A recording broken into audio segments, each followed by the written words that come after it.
gunakan asumsi dengan SRPMK atau sistem rangka pemikul momen khusus, ya. Di mana pada sistem ini memperbolehkan adanya reduksi beban gempa sebesar 8.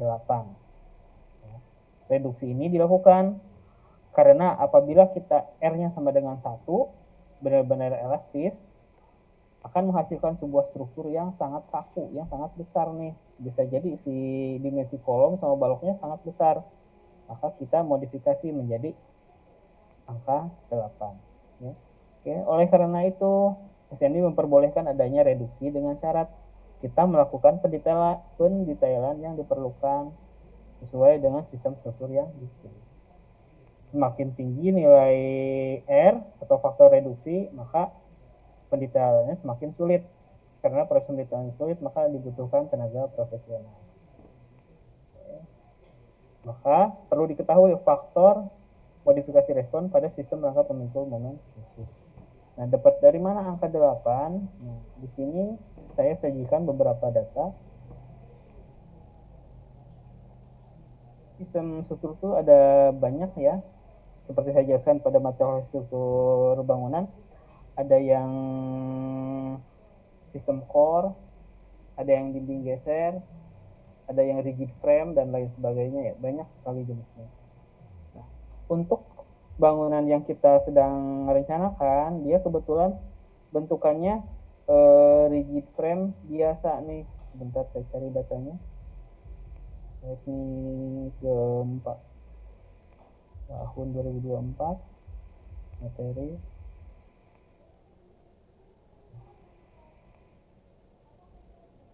Kebetulan gedung yang sedang kita rencanakan dia sangat sederhana ya, berupa rigid frame. Nah, maka supaya aman dan supaya dia lebih frame ya, dia terdiri dari kolom dan balok. Begini ya, rigid frame biasa. Oke, di sini ketinggiannya sekian. Kalau kita gunakan rigid frame, maka supaya lebih aman dan menghasilkan struktur yang lebih langsing, maka kita gunakan asumsi sistem rangka beton bertulang pemikul momen khusus. Nah, nilai R-nya ada di sini, nilainya 8. Dapatnya dari sini ya, nilai R. Ini ada 5, 4, 3, 2, 1, dan lain sebagainya. Maka yang paling tinggi nilainya adalah 8. Maka kita akan merencanakan sebuah gedung yang tahan terhadap gempa, tapi juga ekonomis ya, karena si beban gempanya direduksi menjadi 8. Kita tulis di sini, kita catat di sini sebagai nilai R-nya adalah 8 ya, sama. Lalu kategori resiko. Nah, kategori resiko ini akan tergantung pada fungsi bangunan yang kita rencanakan. Kita cek pada fungsi gedung kita. Nah, perpustakaan nih, perpustakaan. Maka dia termasuk ke dalam sarana pendidikan. Ya, masuk ke dalam sarana pendidikan.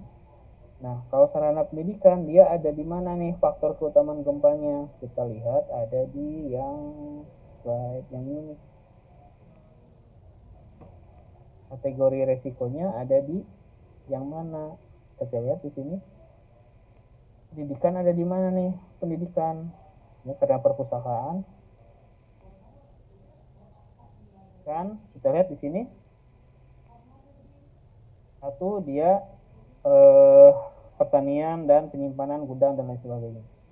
Nomor 2, rumah, pasar, toko, perkantoran. Oke. Yang ketiga, dia bioskop, gedung pertemuan, penjara. Terus kita lihat yang keempat, pendidikan ada di mana? Oh, ternyata ada di sini nih, fasilitas pendidikan ada di sini.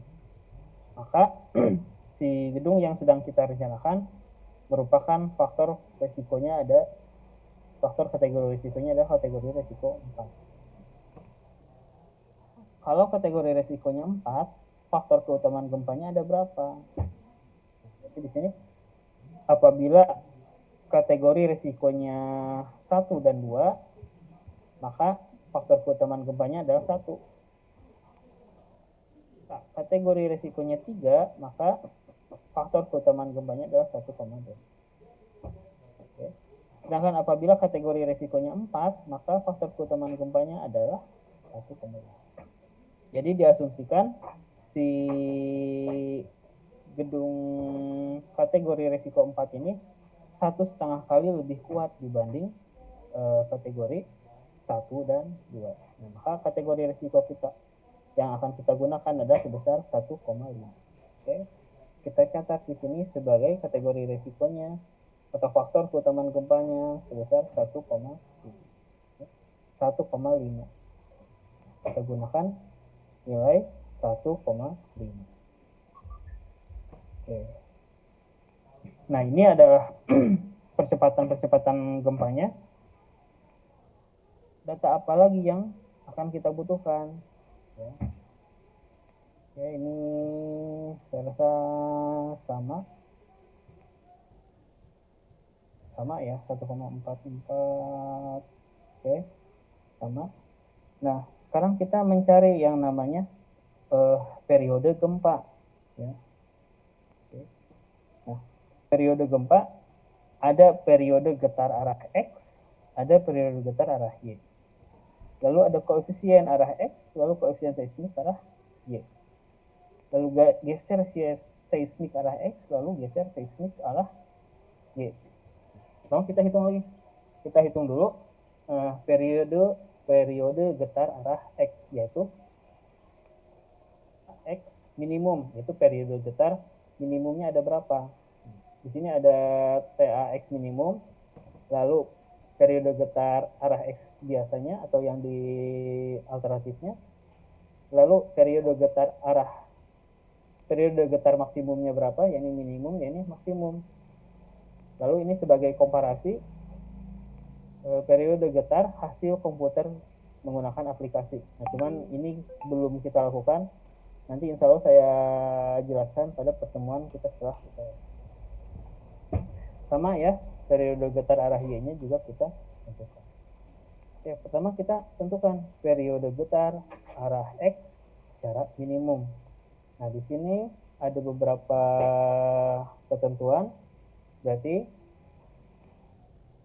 ya sama dengan CT dikali H pangkat X kalau nggak salah. Didapat dari nilai ini ya. Jadi TA sama dengan CT dikali H kali N kali X. Dipangkatkan dengan nilai X. CT-nya ada berapa? Nah, CT-nya ada standarnya sesuai dengan material bangunan yang kita pakai. Misalkan sini. Nah, si CT kita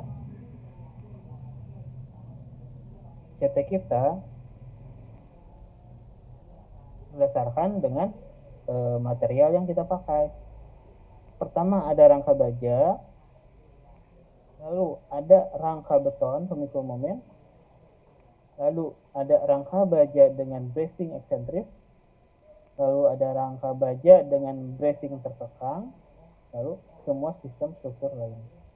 Oke, karena kita asumsinya tadi ya, kita menggunakan sistem rangka pemikul momen khusus yang ini. Nah, maka kita gunakan nilai CT-nya adalah CT yang ini. CT yang sistem rangka beton pemikul momen. Kita akan menggunakan CT ini dengan nilai 0,04. Rumusnya adalah CT kali H pangkat N kali X. Ini berarti di sini CT dikalikan dengan H dikalikan pangkat X. Nah, berarti di sini CT-nya adalah 0,466 dikalikan dengan tinggi bangunan. Nah, tinggi bangunan kita ada berapa? Bangunannya adalah sebesar, tinggi bangunannya berapa tadi ya? Bangunannya ada di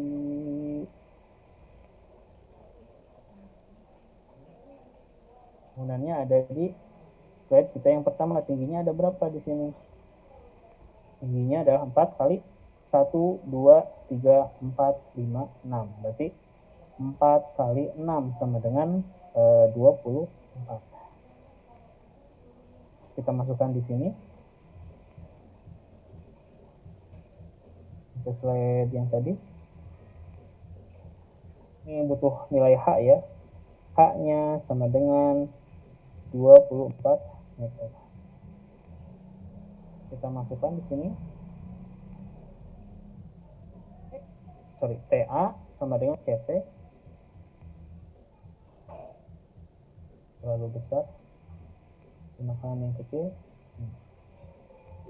TA sama dengan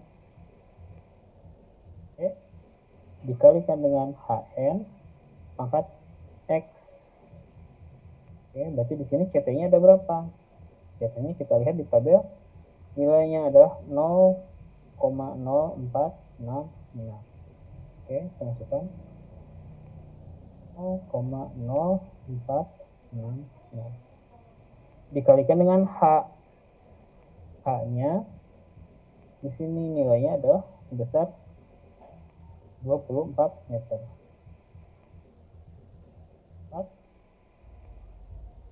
Dipangkatkan dengan nilai X. X-nya di sini adalah sebesar 0,9 ya. Nah, ini adalah nilai X-nya nih. Nilai X-nya ada di tabel ini nih ya. CT dikali H, HN ini ada tinggi bangunan, dikalikan dengan dipangkatkan dengan nilai X. Pangkat X-nya adalah 0,9.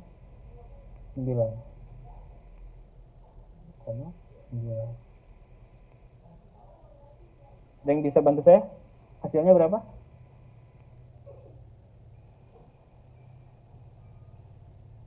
Bantu saya, berapa hasilnya?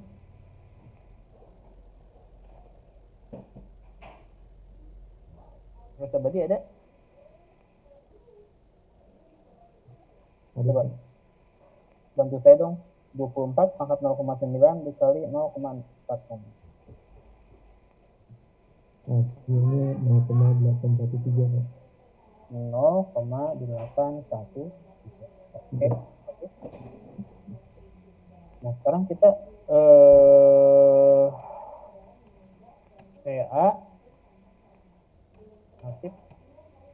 TA alternatif ya, atau periode getar alternatif. Berarti TA sama dengan 0,1 dikalikan dengan nilai N. N-nya di sini dibiasa nggak ya? Minimal tinggi lantai 3 meter. Oh, N-nya berarti tinggi lantai. Tinggi lantainya kita rencanakan 400 nih ya, 400. Berarti ini adalah nilainya kita gunakan 0,1 ini 4. Berapa hasilnya? 0,1 dikali 4 0,4 0, sekarang kita periode getar maksimum TA maksimum. CU dikali dengan TA. Nya kita dapat dari tabel lagi, tabel CU. CU dikali TA. Bentar, CU. Kita lihat koefisien. Nah, ini ada CU ya. Ini CU. CU-nya ada di sini nih. Kita pakai yang mana? Ada 1,4 sampai dengan 1,7. Oke, berarti ini akan berdasarkan pada SD1 nih. Kita lihat SD1 kita ada berapa? SD1 kita ada di 0,96. Kita ada di 0,96.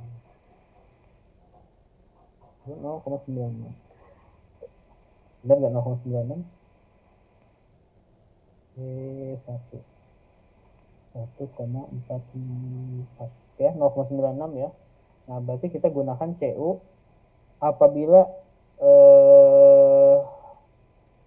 0,96. Apabila lebih dari 0,4 ya, berarti kita gunakan 1,4. Apabila kurang dari 0,1 kita gunakan 1,7. Nah, di sini kebetulan nilai kita adalah 0,96. Nah, berarti CU-nya pakai yang mana nih? 1,4. Pakai yang ini nih ya. Karena nilai SD1 kita lebih dari 0,4. Oke, berarti CU-nya 1,4. Sama dengan CU dikali dengan TA. Dengan 1,4 dikali TA-nya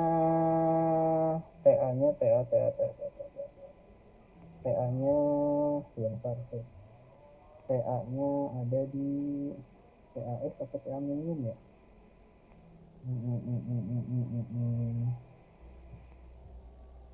Kita lihat di Excel deh, lupa saya. EU 88. Oh, pakai TA minimum, TAX minimum. Oke. CU pakai TA minimum 1,4 dikali TA minimumnya adalah 0,813. Berapa nilainya? 1,138 Pak. 1,138. Yang ini kita skip karena harus menggunakan komputer. Lalu TCX-nya kita skip dulu. Kita skip juga dua ini karena harus menggunakan aplikasi ya. Aplikasinya nanti saya ekspor dulu, mungkin di setelah UTS kita pakai. Oke, ini adalah arah X ya. Nah, sekarang kita arah Y-nya. Di arah Y nya sama ya, CT-nya 0,6 harusnya sama ya. Jadi TA X Y minimum, TA Y kan indikatornya semuanya sama nih ya, TA kali CT. Kita nggak berbicara panjang kali lebar. Nah, berarti ini sama nilainya 0,813. Ini juga sama nilainya 0,4. Lalu TA maksimumnya 1,138. Oke. Nah, sekarang kita geser seismiknya. Nah, berarti CS sama dengan SDS di R per I. Nah, baru di sini kita gunakan indikator si indikator di gedung dan faktor keutamaan gempa. Si SDS-nya kita berapa? Nilai SDS-nya kita ada di 0,857. Ini sama dengan 0,857 dibagi R-nya kita pakai 8. Dan nilai yang ke-8 dibagi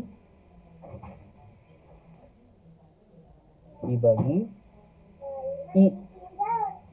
I-nya nilainya kita ada di 1,5. Nah, nilai I ini, kalau nilai F tergantung dengan sistem struktur. Ini tergantung dengan sistem struktur.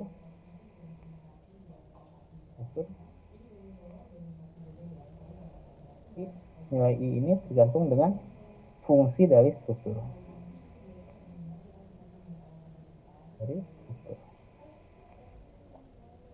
Jadi I-nya kalau ini kan resikonya 1 ya. Nah, tapi kan karena kita bangunan pendidikan, maka kategori resikonya adalah 1, di sini 1,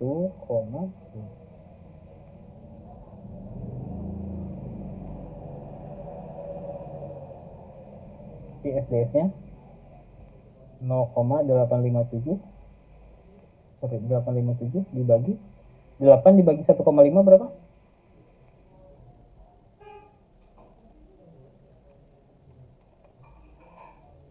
No, 8 dibagi 1,5 berapa? Coba ini di keluar. Berapa? 5,33. 5,33.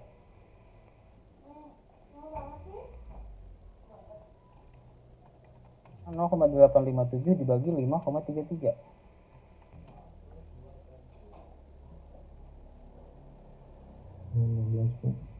0,16. Oke, sekarang CSX. CSX dapat dari mana? Saya lupa. CSX. CXX.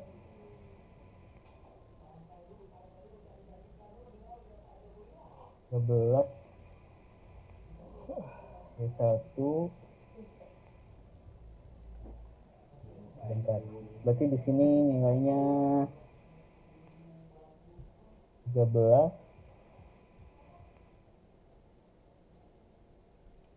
Oh, nggak ada tulisan-tulisannya. Maksud draw-drawnya ya. Bentar kita coba pakai ini.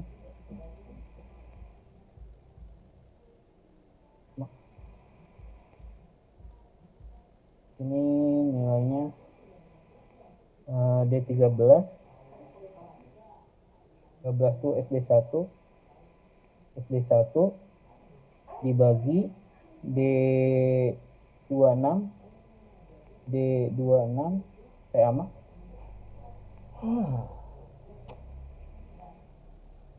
kali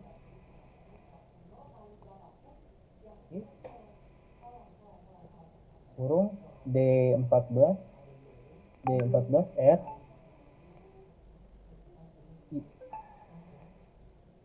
E15.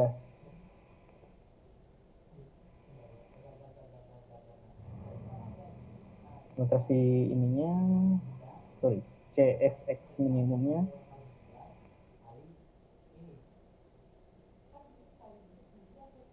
044. Ini kita tadi ini kan. Oke. Lalu si ininya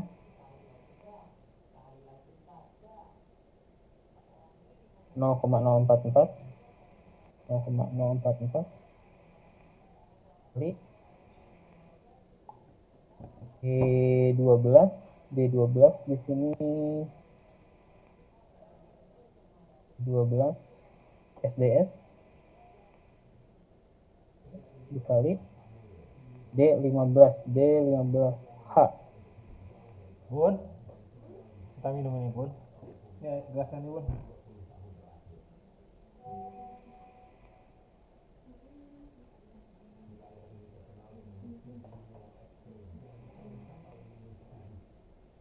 Alfat SDS dikali bukan H tapi nilai I.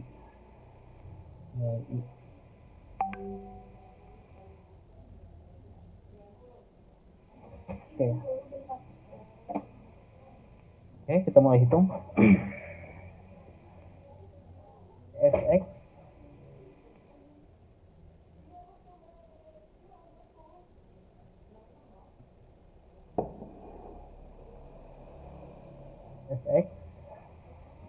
ya, koefisien seismik arah X maksimumnya, CSX maksimumnya dengan SD1 dibagi TA maksimum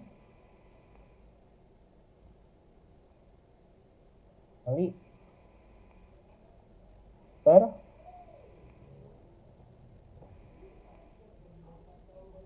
tanda kurungnya 2. Kita hapus.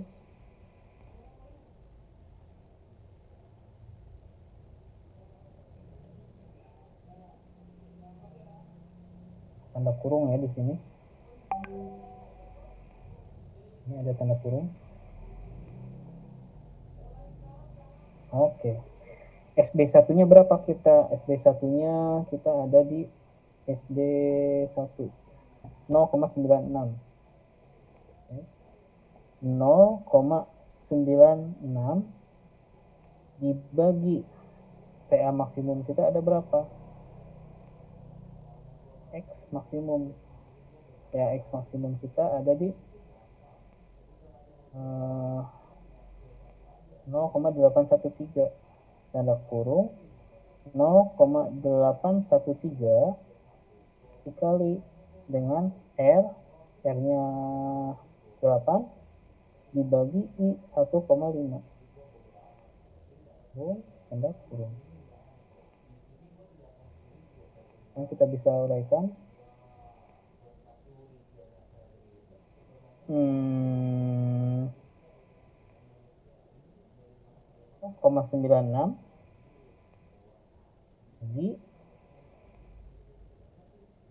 dibagi 15, 5,33 ya, sama 0,813 dikali 5,33. Yang bisa diuraikan 0,96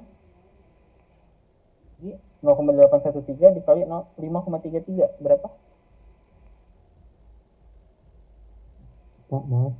Ya. Yang TA max-nya bukan yang 1,138 ya? TA maksimum 1,138. Oke, sebentar kita lihat dulu si sumber saya. CX maksimum. Oh iya, TA maksimum ya. Salah saya. TA maksimum bukan TAX. Oh, tadi kita pakai TAX minimum ya tadi ya. Oke, berarti kita pakai TAX bukan 0,813 tapi 1,138. TAX maksimum.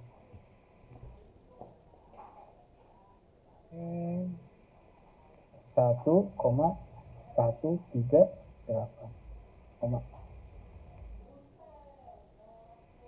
Berarti R-nya bentar sebentar. 1,138. Benar nggak? Per 15, 5,33, 1,3138-nya tetap. Oke, kita geser sini. 1,138 dikali 5,33. 6,065. Oke, 0,96 dibagi 6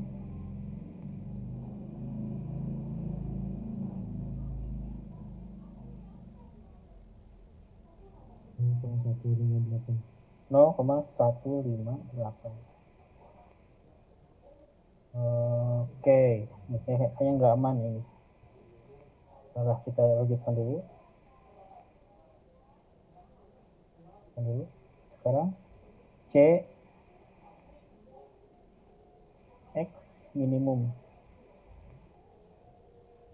Oke, ini soalnya dia hitungan kita si ininya 0,16 tapi kan maksimal 1,58, beda dikit sih sebetulnya 0,02 tapi CX nya udah melebihi nilai maksimum CX max-nya. Kita lihat CX minimumnya. CX minimumnya rumusnya sama dengan 0,044 kali SDS nilai apa ya, SDS dikali ini kali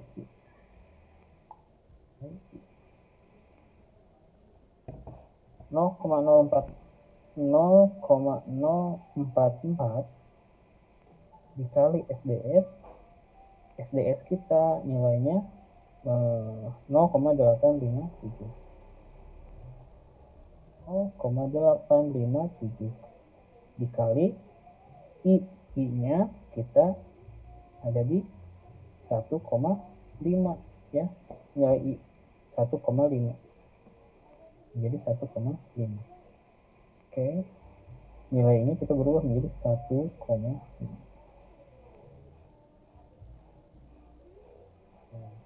Coba bantu saya dong, berapa hasilnya ini? 0,056 Pak. 0,05.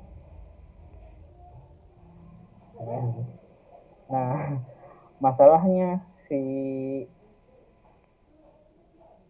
CSX kita harusnya berada di sini nih ya, antara CX maksimum dan CX minimum. Tapi ini juga nggak apa-apa ya, ya aja ya, udah deh. Oke, sekarang si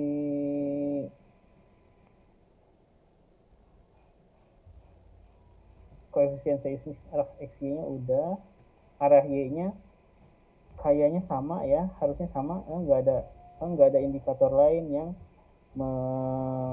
berkaitan dengan panjang dan lebar. Nah, sekarang geser seismik arah X, geser seismik arah X. Nah, ini akan berkaitan dengan berat dari bangunan. Oke, geser seismik arah X ya. Berarti di sini sama dengan CS dikalikan dengan W ya. CSX kita adalah ini kan CSX maksimum. CSX maksimum. CSX maksimum kita ada di 0,158.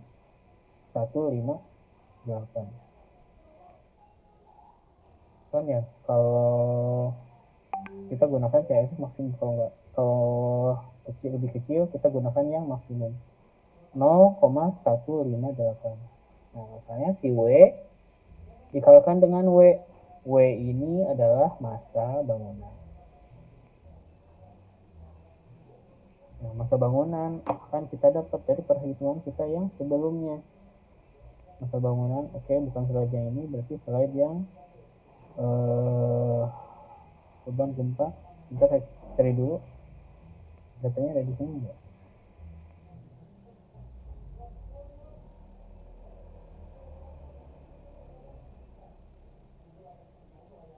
Berat keseluruhan bangunan, kita lihat di sini ada enggak? Berat perhitungan per lantai, struktur lantai, plat lantai.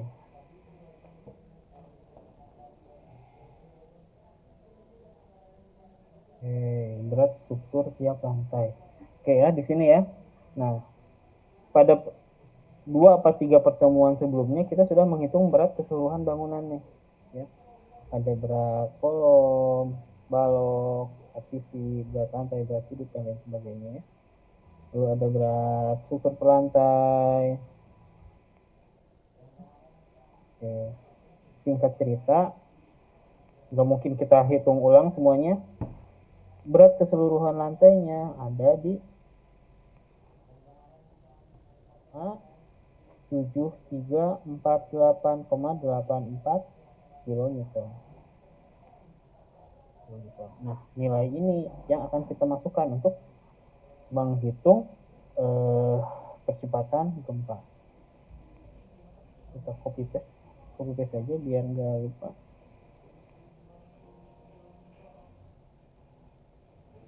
Nah,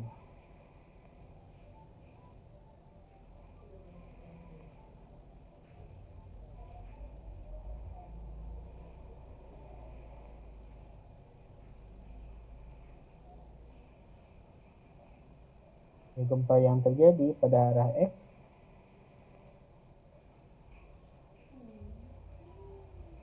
(0,158) dikali dengan 57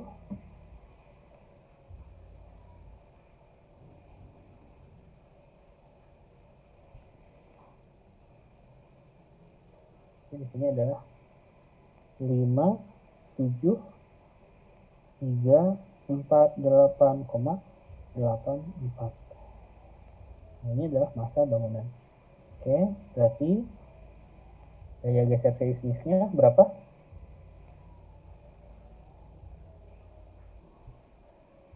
(0,158 dikali 57348,84).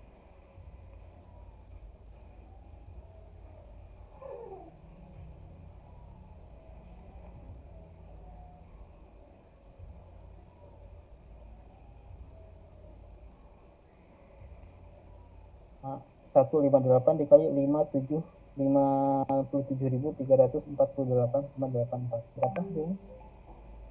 9.061 ya. 9.601. 9061. Jadi di sini geser seismiknya adalah 9061, 116 kilonewton. Nah, ini geser seismik arah X-nya. Lalu arah Y-nya min Y. Oke, ini kita samakan. Arah X sama Y-nya sama.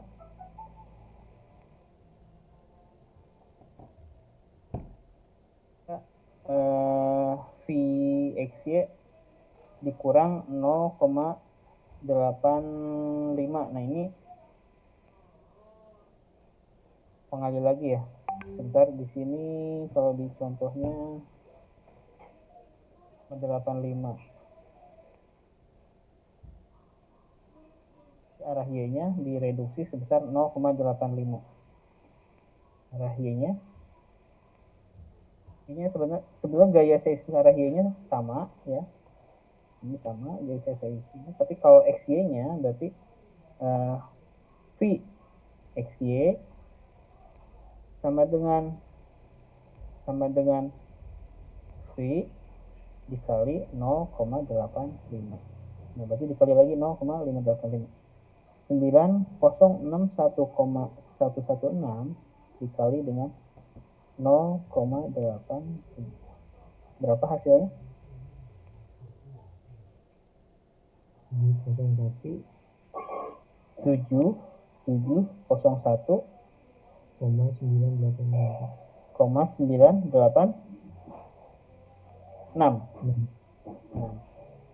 Nah, ini adalah gaya geser seismik arah X, Y, lalu kombinasi X dan Y. Nah, ini juga sama, si X-nya 9061, tapi ini juga sama nih, arah X sama Y-nya sama, 9061 km. Oke, nah demikian baru geser seismik. Nah, untuk proses selanjutnya kita mengaplikasikan hitungan ini, kita nggak bisa melanjutkan dengan manual ya. Bisa kita lanjutkan dengan manual, tapi perjalanannya mungkin agak panjang ya. Kita harus menggunakan aplikasi bantuan, yaitu ETABS dan SAP. Okay. Nah, untuk perhitungan selanjutnya insya Allah akan saya jelaskan nanti setelah kita UTS. Okay. Namun materi kita untuk hari ini sampai UTS kita stop sampai di gaya geser seismik ini. Insya Allah nanti siap-siap ini jadi bahan UTS saya ya. Gitu. Oke, ada pertanyaan? Sampai sini?